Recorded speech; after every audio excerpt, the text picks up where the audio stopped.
В течение нескольких лет в Алекминском районе в мае проходил автопробег, посвященный участникам Великой Отечественной войны. В этом году он посвящен героям современности, участникам спецопераций.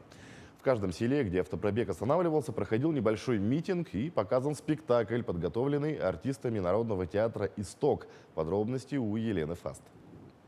В течение 2 дней в Алекминском районе проходил автопробег «За победу». Он проходил в поддержку участников СВО. Колонна машин под музыку двигалась от села к селу. В каждом из них был проведен митинг, посвященный памяти героев, сражавшихся в зоне спецоперации. Мы собрали хорошую сумму для того, чтобы отправить нашим ребятам, которые сейчас воюют по направлению Угледарск, Павловск.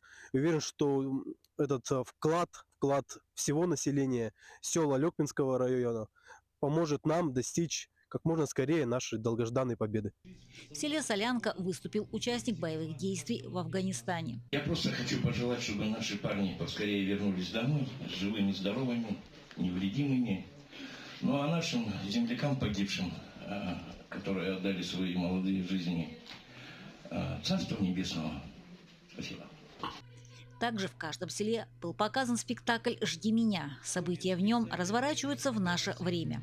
Автор сценария Алена Калмыгина. Если автопробег предыдущие 3 года назывался «Вахта памяти», то в этом году мы его переименовали «За победу». К традиционно группе участников этого автопробега подключились наши артисты.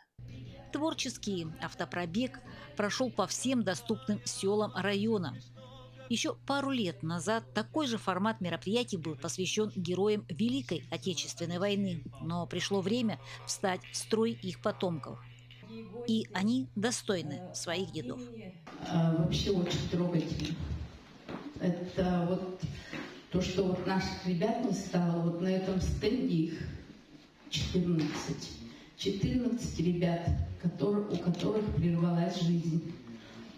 И, конечно, очень обидно то, что вот кто-то потерял папу, кто-то потерял сына, кто-то потерял друга, кто-то потерял брата.